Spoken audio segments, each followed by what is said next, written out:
Right now, we would like to welcome Leslee Unruh to the stage. Leslee is the co-chair of the Life Defense Fund, and she'll be addressing this issue and whatever else is on her heart. But she is a champion for life in the state of South Dakota. You love her. I love her. Please welcome Leslee to the stage.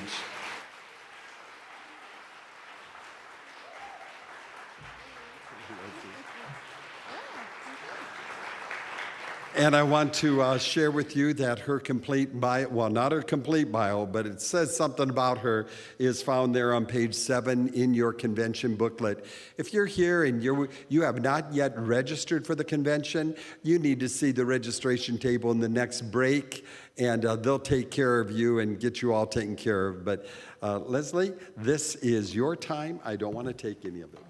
Thank you. Okay. Well, hey, we're all right at home, aren't we? With the people we love the most. I'm glad to be here with you today. Are you my timekeeper here? Okay. All right. Make sure. Okay. Wow. That's forever. Okay. Well, number one in my life is Alan Unruh. Dr. Unruh, would you stand up?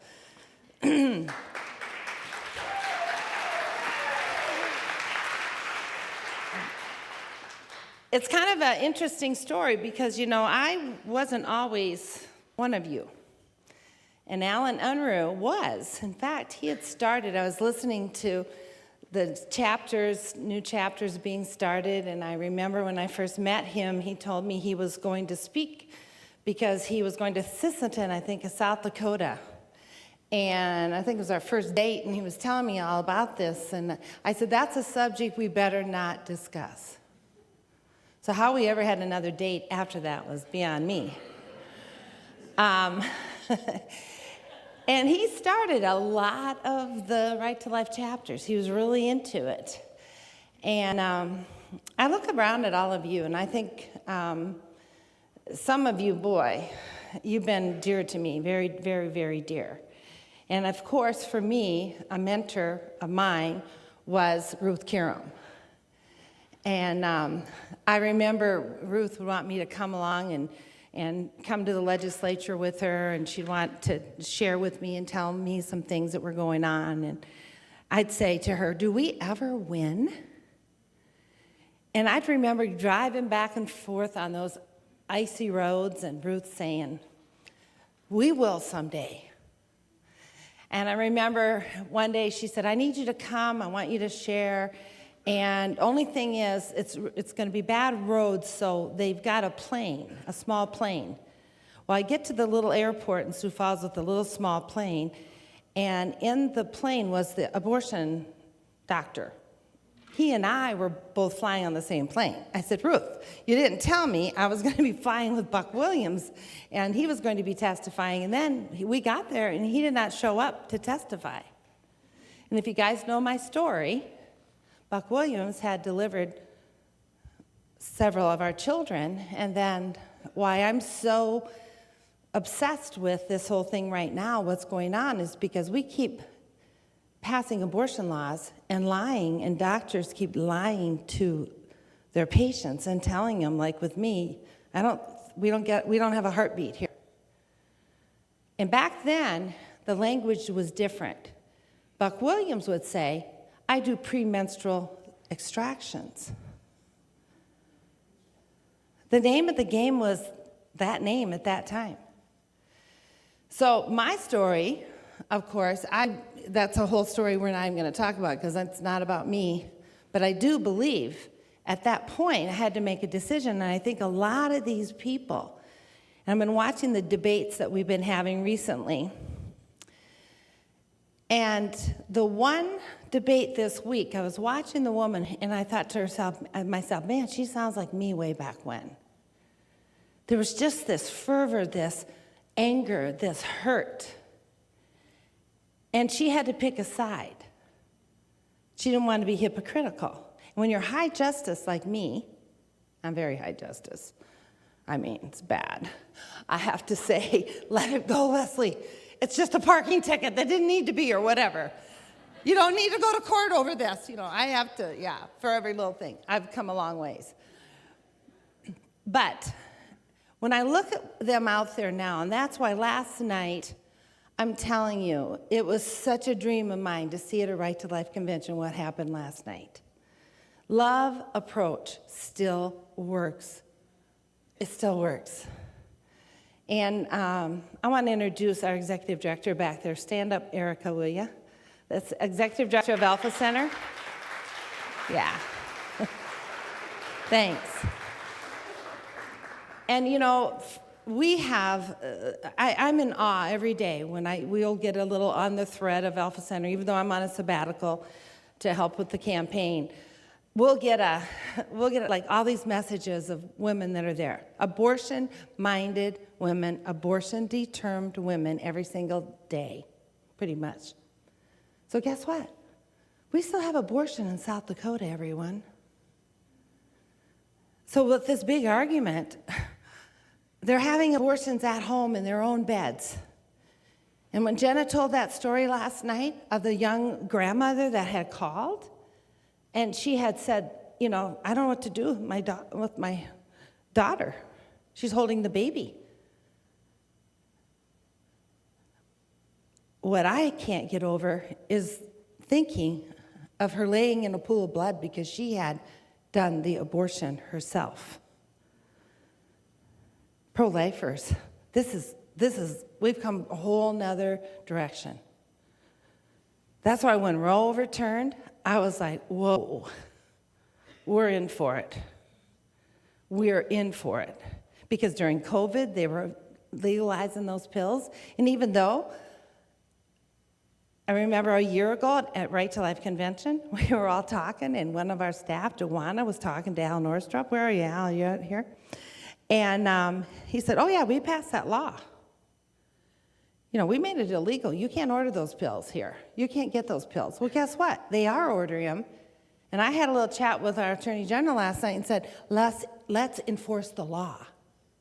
Let's set them up. Let's do stings. Let's enforce the law.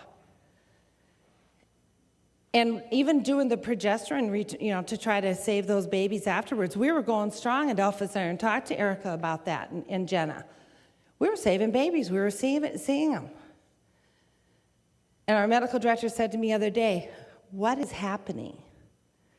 It's what do they do in advertising? How do those women even know to come to Alpha Center? Well, they're doing a lot of that behind the scenes also.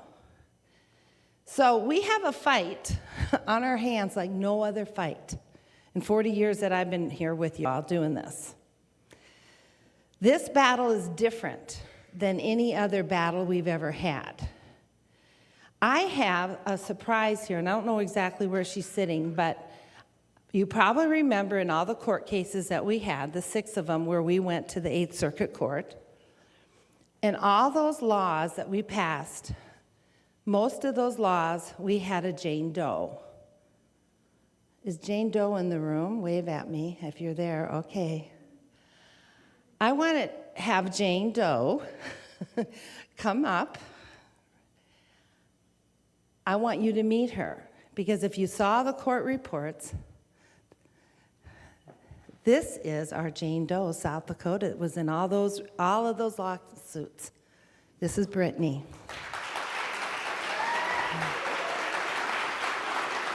See?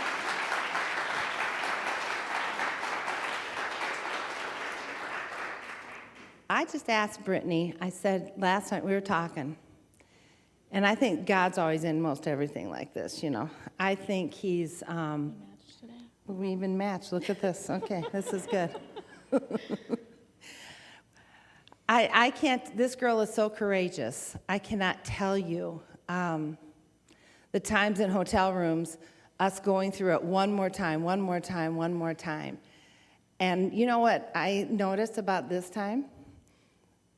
We didn't go through anything, did we? No. We are totally, she did not even know I was going to do this till last night. But I think you need to understand and know how serious this is, G. Because think about all the times you came and testified with other women who had had abortions. Mm-hmm. You bore your soul. Those legislators listened. And then they voted the right way because the women were there. We had the suicide ideation because people didn't know that people thought about suicide after they had an abortion. We had informed consent. We had parental consent. We go down the line, and every single time we'd end up going to the Eighth Circuit Court, and we won.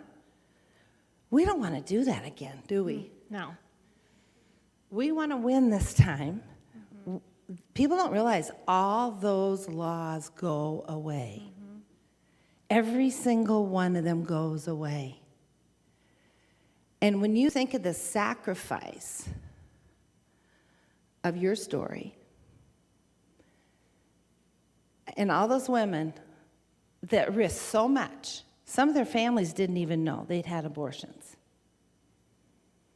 We had them lined up one time in the Senate room. I don't know if you remember that. And every single one was shaking and telling their stories. And that day, we got everybody in that room, Democrat, Republican, they voted for those women because they heard their stories. And last night, as the panel was up here, we talked about love and loving better. If the movement could love better, show love like we loved you, you weren't always easy to love. No, I'm just kidding. I'm kidding. She knows. She was my assistant for a while, so that's why I say that. I had to keep her in line. There you go. Okay, Brittany, tell us a little bit. How old were you when you had your abortion? Let's see. It was 19 years ago Monday. So I always forget if I'm 23 or 24, so somewhere around there. Which is common, by the way, because we have blackouts, too.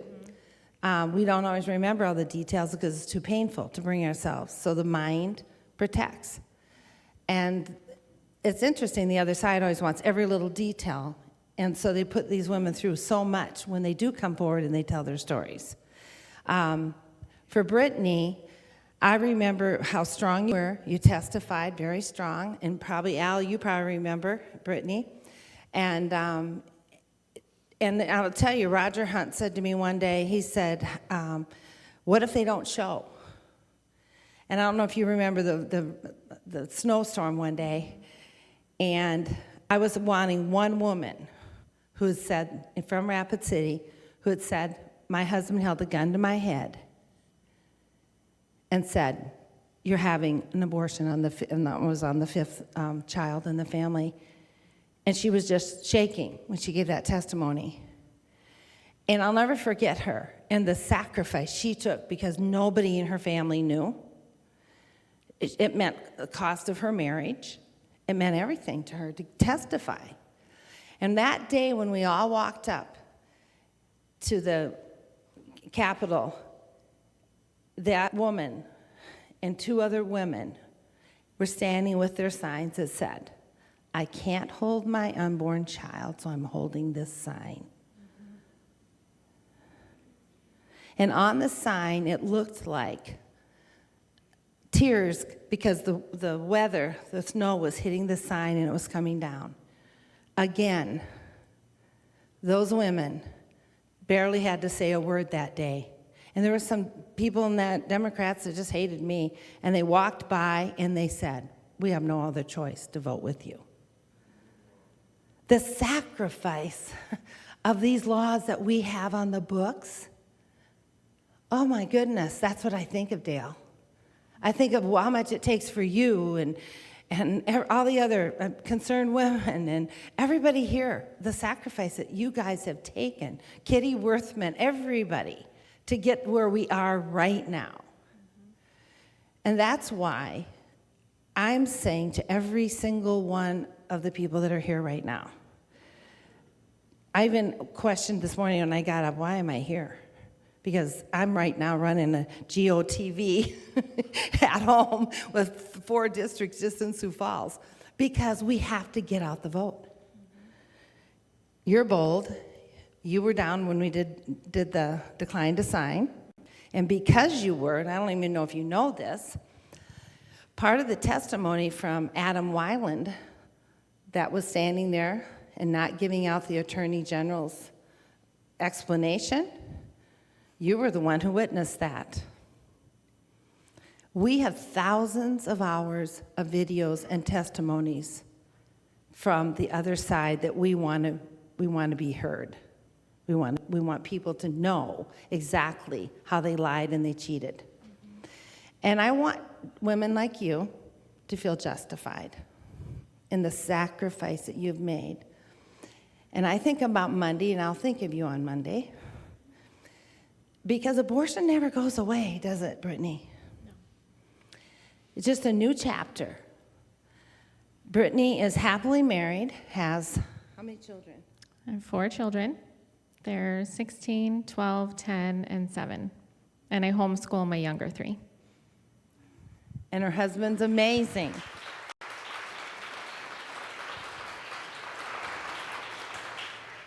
All we have to do is come alongside and walk you through the pain, go through the steps of abortion recovery, and then sit back and look what God has done in your life. And I'm so proud of you.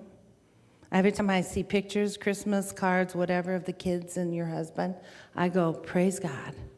Look what God did. Thank you, Brittany. Now they get to meet Jane Doe, the secret woman. Okay. Thank you.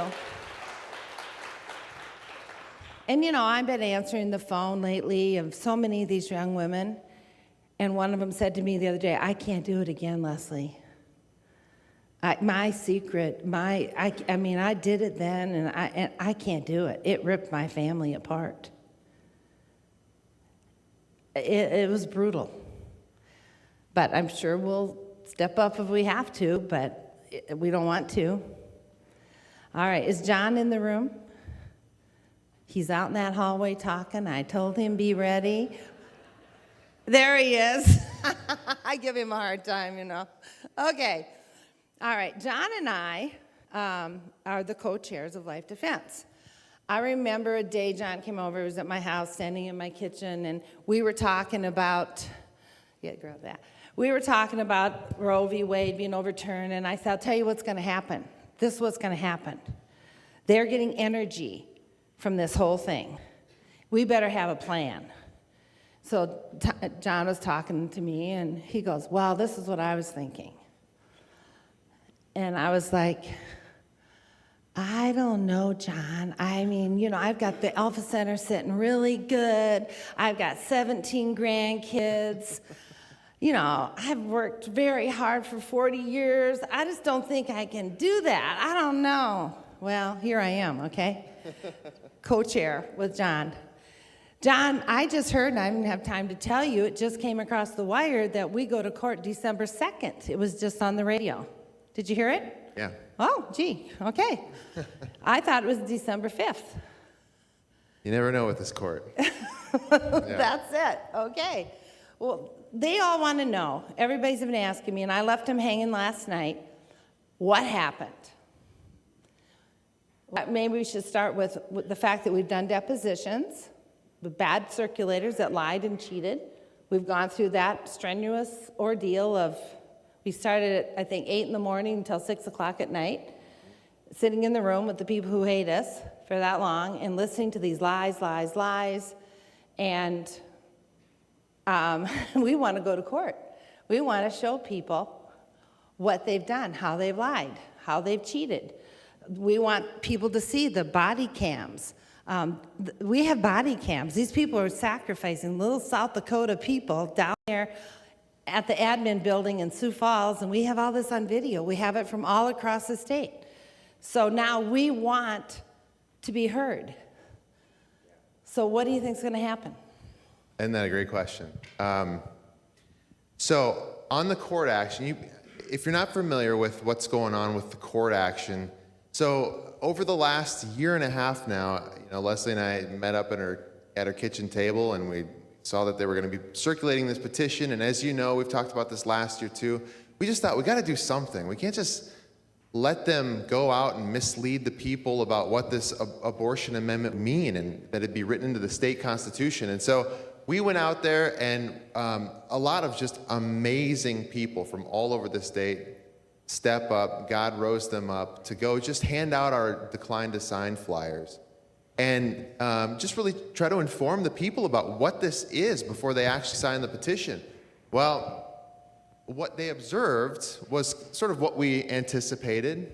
they were breaking the law when they were circulating the petitions. They were misleading the public about what this abortion amendment would actually do. In fact, I mean, there's example after example. One of the most notable ones was when they had a table set up and they had a sign advertising, come on over and sign this petition. And at the very top of the petition it said pro-life. Then it said pro-family right underneath that. So that's what they were doing. And we know people who signed that petition because they saw that sign and they said, hey, that's pro-life, I'll sign that. Yeah. And only later did they realize it was for abortion for all 9 months. And so we saw that and we thought, Leslie and I sat again together and we thought, well, they've been breaking the law, they've been misleading the people, and they can't get away with it. So we decided to bring court action to challenge the validity of those signatures. Well, we ended up in court, and the first real big event that happened was the judge in our case entered a motion to dismiss. And the law that the judge relied on for this motion to dismiss was just so wrong. Yeah. I try not to, we're still in court, in this court, so, I try not to be too disparaging. But here's the truth. The judge relied on a law, and if he would have just read the law, he would have known that he was wrong. And so we immediately decided, well, we're going to appeal that. And so we went up to the Supreme Court on an expedited appeal. And in a 5-0 decision, the South Dakota Supreme Court reversed that judge and sent us back down to that judge's courtroom. That only cost us $50,000. Yeah. That's not bad for one life, is it? What'd you get? Okay, keep going. I'm fundraising a little bit. Okay. Yeah. And time is of the essence in this thing too. So it's not just the money, it's also the time, because we want to get this thing resolved. And so we go back down into the court, and the judge enters a scheduling order. And a scheduling order is where the judge says, all right, these are the things that need to happen and when they need to happen. And we had proposed a scheduling order, and the other side had proposed a scheduling order, and the judge agreed with the other side's scheduling order, entered that scheduling order, set the trial to begin like Monday, next week. And so we had some correspondence back and forth with opposing counsel, and the judge was included, and we talked about the trial coming up next Monday.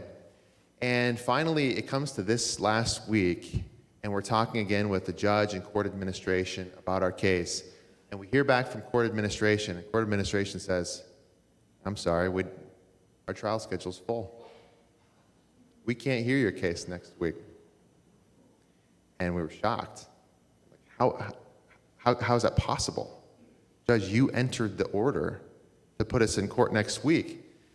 And so we had some back and forth on that. And then we said, you know what? Okay, so you're saying we can't have our trial for next week. We also have what's called a motion for summary judgment. And that's a motion that you can bring before trial.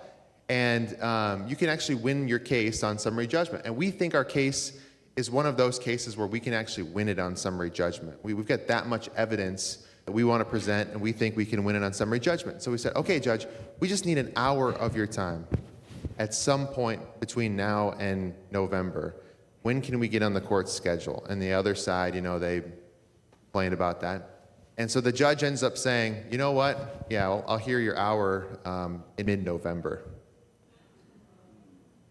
And so we've been up against so much in this court action, and unfortunately, we've just been really jerked around, for lack of a better term, by this court, and it's been very disappointing.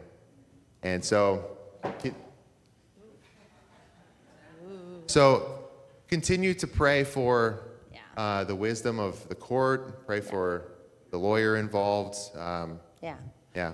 It's been brutal for the lawyer. We sat and watched her be, Sarah Frankenstein, we saw her be abused, verbally abused for hours and hours and hours. They trying to wear her down, and I kept looking at her, and afterwards she said to me, Leslie, this is not how lawyers treat each other in the real world. If we had time, we could bring him, the lawyer, Rick Weiland's lawyer, Jim Leach, we could bring him up before, and there would be, you can't do this, you can't act this way, but we don't have time. But all of this, to me, because I think, I'm old, you're young, I think it's what we've been going through. I mean, right?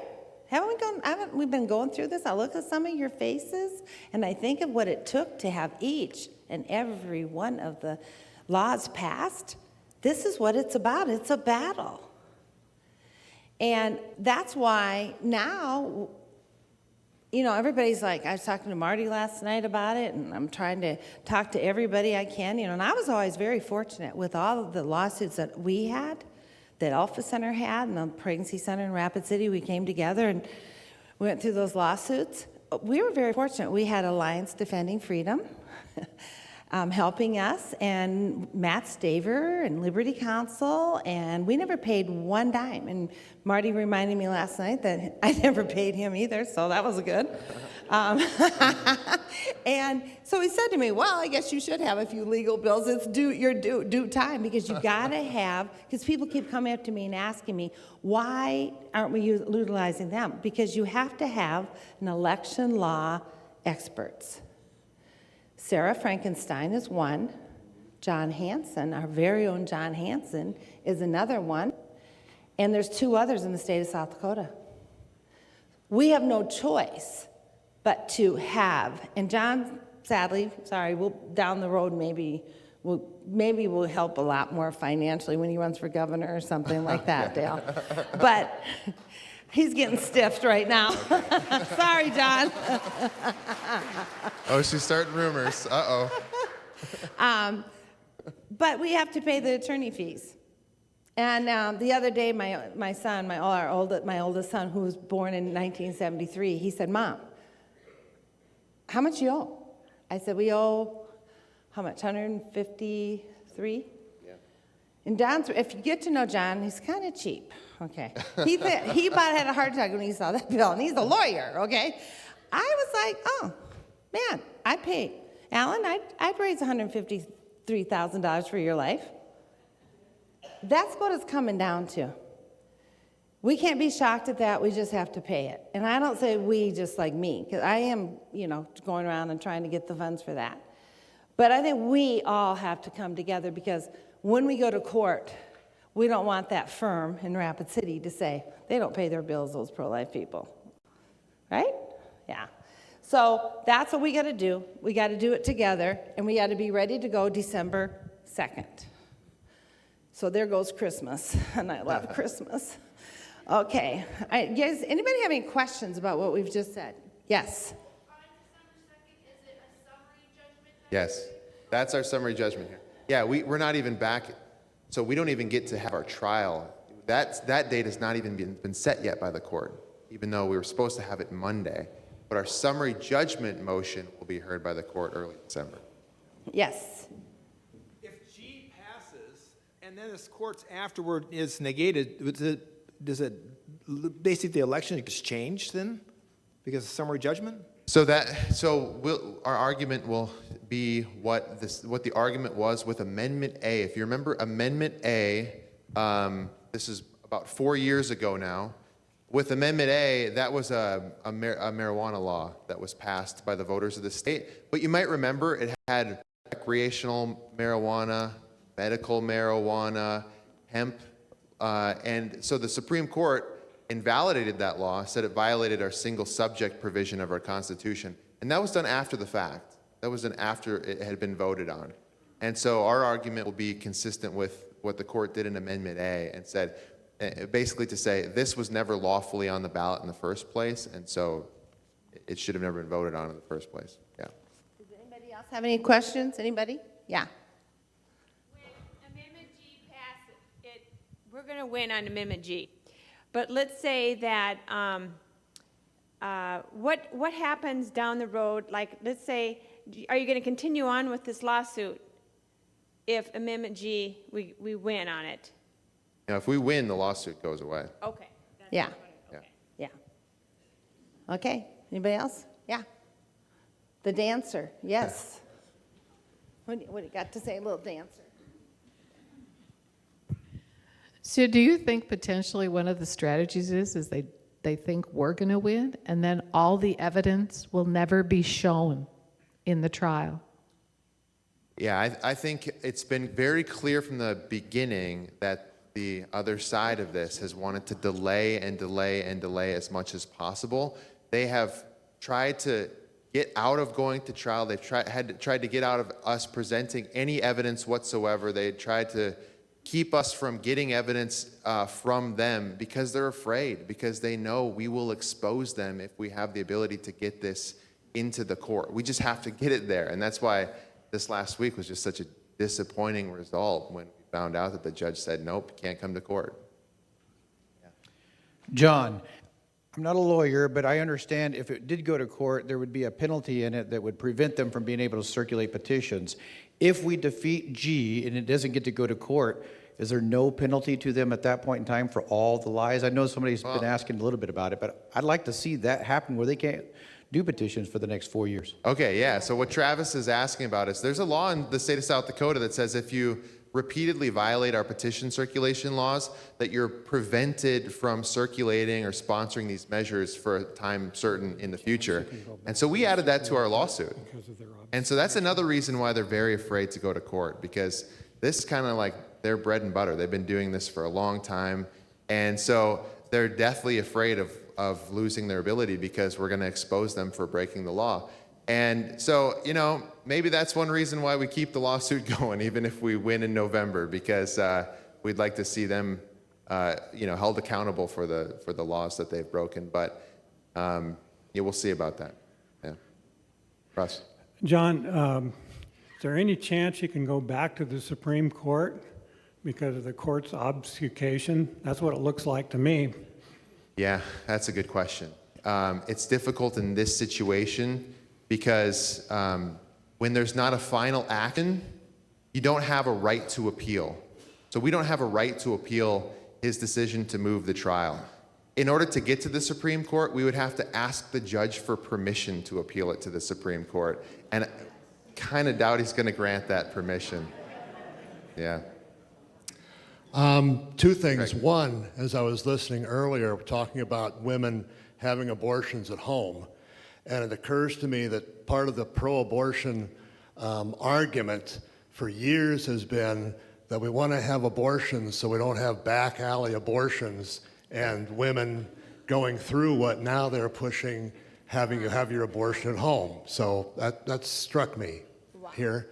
And number two, say things, it doesn't go well in the court and everything, can't you release publicly all these videos, and can't you put something together to get this out so that people see it, whether the court allows you to or not? Yeah, good question. We're working on that. Amen. Yep.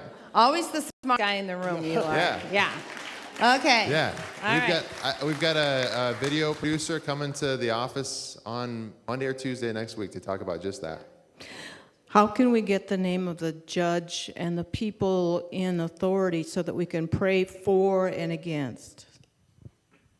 Just pray for the court.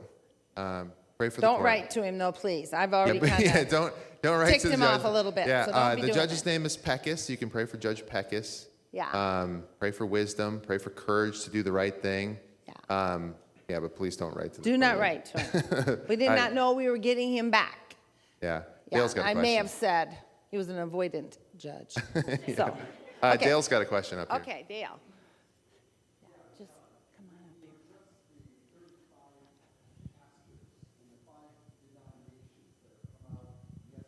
here. Oh, sure. Okay. Dale's question, you might have seen this in the news, is about the 35 pastors that came out in favor of Amendment G. You know, I remember back in the day, I was just getting into sort of political action, and Leslie was out there trying to amend our laws to protect babies, and we had those ballot measures that were up. And I still remember very vividly when it came out in the news, there was a couple of tables of pastors, and they were all lined up for the TV camera, and they had said, we're not for ending abortion in South Dakota. And I was just like scandalized by that. I couldn't believe it. And I get the sense that a lot of people are experiencing that same thing right now after seeing these 35 pastors that have come out, because it's just hard to believe that Christian leaders would come out in favor of abortion through all 9 months. And so, you know what really you can do is talk to your own pastor. In other states where abortion has been on the ballot, we've seen a lot of Christians vote in favor. And when people are asked, those Christians are asked afterward, why did you vote for abortion? You know what the response is, especially when you ask them about their faith? They say, well, my pastor never spoke on it. Right. Yep. And it gives them license to go out and vote in favor. We need pastors to speak up and speak the truth. Okay. All right. Now, Michael, stand up so they all know. Michael's working on a letter. Can I say that, Michael? Because I just did. Okay. All right. See, Michael, if you want to help, you want to get your pastor involved. Last night also, Janine, where is she at? All right. She went out for a second.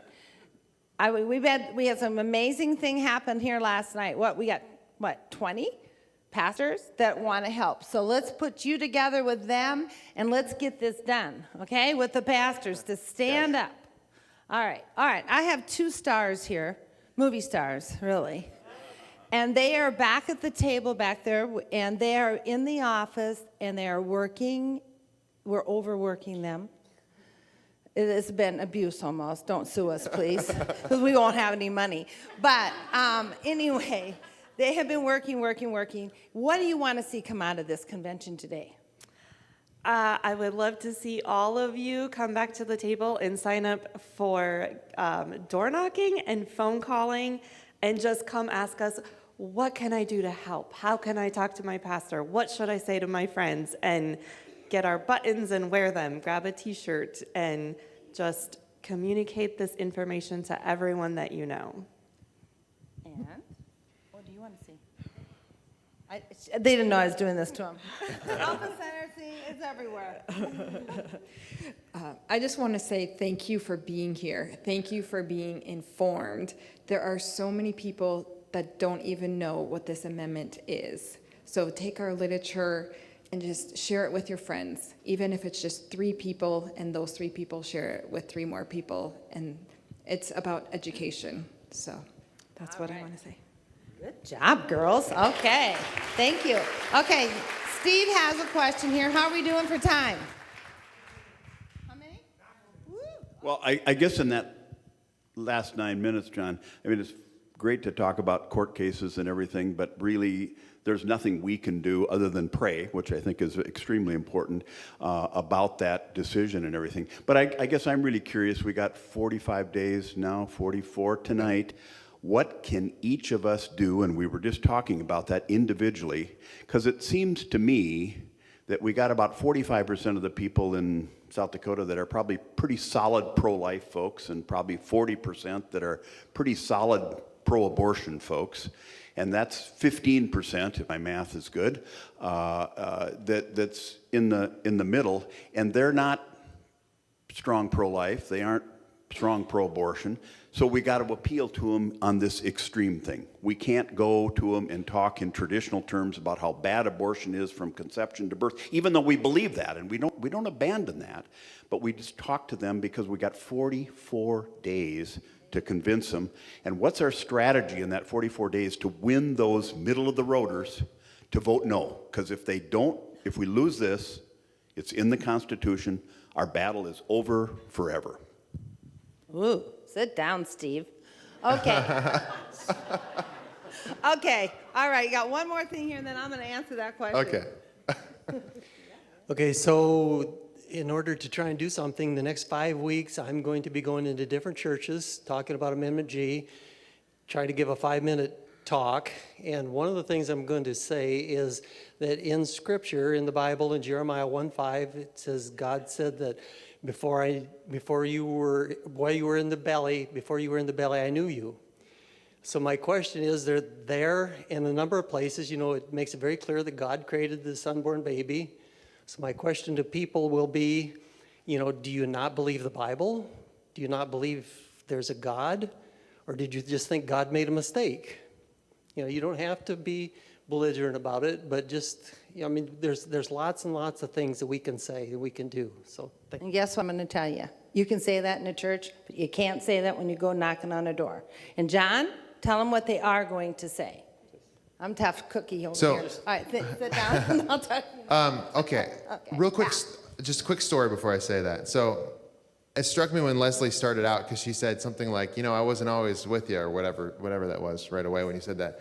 And I wasn't either. When I was growing up as a kid, we didn't talk about this issue. I had never really even thought much about it. Right. And so I was working at the movie theater one day. It was a great little first job that I had, popping popcorn at the movie theater in Del Rapids. You should all go. It's a great theater. Yes. Who's clapping for that? You're awesome. Yes. Yeah. And so I was working with Aaron that day.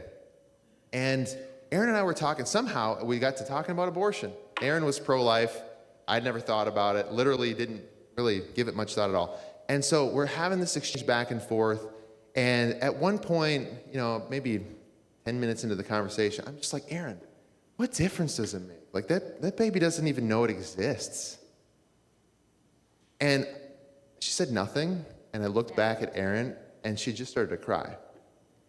And it was just in that simple moment that I realized I'm missing something here. And that helped to lead me on a journey to be where we're all at today. And the reason I share that with you is because you don't have to be a constitutional scholar. Please don't think that you have to be some sort of expert in Roe versus Wade to go out and speak the truth about what Constitutional Amendment G would do. Your witness over the next 44 days is everything. And if we can talk to our friends, if we can talk to our fellow Christians, our fellow Republicans, our neighbors, our family, our friends, if we're willing just to have a little bit of courage and go out and have those conversations, we can defeat Amendment G. And we can be the first state in the country to draw the line in the sand and say, no more, not in South Dakota. Here we protect babies and we protect mothers and fathers, and we're not going to do it here. But it takes you to speak out. And so what do we say? Here's what I've been doing. A very simple approach. You approach somebody and you say, have you heard about Amendment G? And those are some of the most powerful words that you can speak over the next 44 days. And then you pause. Yeah. Have you heard about Amendment G? And they're likely going to say, no, No. haven't heard about it. Yeah. Okay, well, Amendment G would legalize abortion through all 9 months of pregnancy in our state constitution. And usually that's enough for somebody to say, I'm not. And then they say, I've done this at the grocery store, I've done it everywhere. Wow. I said, it's just too extreme. It's not South Dakota. And they go, yeah. Do you want a reminder to Can you give me your name? And I can call you. Oh, I don't need to be reminded about that. I'm going to vote no. That's it. I don't get in the weeds. I don't sit there and talk about abortion. If any pregnancy center here, if you don't trust me, you don't understand it, a lot of people don't get it. If you're pro-life, you want to keep talking about the baby, talking about the baby, talking about the baby. If we did that at Alpha Center, we wouldn't save one baby, would we? We got to show we love first. But this is total different. We've been doing this now over and over and over. We've had focus groups. If you get in the weeds, you lose them. You look like the extreme. The law is the extreme. It's not us. And it works. I mean, we had a guy who's so smart, Craig Lawrence, who was first doing on the messaging for us. He was in the hospital, and he had the nurses coming in, and he was like trying out the new words and everything. And it works. It works. Try it. It works. It's a little awkward at first when you do it, but then shut up. Don't oversell. It works. That's all it is. Because they have, what about health? What about rape? What about incest? You never get there. It's just too extreme. We can talk about abortion another day. This is just to say no and vote no. That's it. Yeah, it also works just to wear a No on G t-shirt, No on G button. When you do that, and maybe many of you have experienced this, people just ask you, what's G? Right. And then there you go. Now you're off and running, okay? You didn't have to, it can be hard, it can be difficult to, approach the subject of abortion. Even for pro-lifers, it can be difficult. People really don't want to talk about it. But even if you're just wearing the shirt and it says no on G, people say, what's G? And then boom, you're in. Well, it's an amendment that would legalize abortion through all 9 months of pregnancy in our Constitution. Right. Oh, wow. I'm not for that. Okay. Well, John and I want to thank Dale. My goodness, Dale, you have been, I think, we can't go on another day. I'll say to somebody, look at Dale. He's at a church now. Now he's at another fair. I mean, this last fair you did, it was like the tell-all. We need people. I know not everybody can keep up with what Dale does, but watch, and every single day, get up in the morning and say, what can I do? What can I do today? Every day, everywhere I go, you put the button on. I don't even have my button on. You have the little bracelets on. Somebody says, what's that? You have the sign in front of your yard. You put it on your car, whether you like sticky bumper stickers or not. You did better. I checked the cars out there. You can put the magnets on. You can be creative. There's so many things you can do, and yeah, it stretches you a little bit. I have a new neighbor that I just found out is not going to like me anymore. Too bad, right? And I'll tell you something else. For me, what's been, and you'll find this interesting because I'm not Catholic, but I'll tell you the biggest thing that happened in this state. Bishop DeGrood. I'm going to tell you, for such a time as this, I have gotten texts, I have gotten times when I'm like, how does he know we're going through what we're going through right now, John? God's got this. Think big and win. Who's big? And when the bishop says to me, and I get pretty stirred up, he'll say, Leslee, peace. A word I don't know very well. And I'm like, okay. And that's what I say to all of you today. I love you all. I love your heart. You could be anywhere today, but you're here thinking big with us. And we are going to keep winning. And Leslee Unruh, you got to keep writing out checks, honey. Keep working. He wants to retire. He's down to 2 days. I go, no, keep working. But the other thing is, if God lays it on your heart to have a little fundraiser, do something, we're going to start a little thing with raising the money for the lawyers, because we're going to owe more even than that. But that's really heavy on my heart, and all I want to do when I get up in the morning is get out the vote. Count how many people we got to take to the polls, how many are going to vote for us and fight with the other side doing debates. But now this heaviness is on me. And man, I was so proud of us when we got when we paid the first bill. I thought, oh good, we can rest.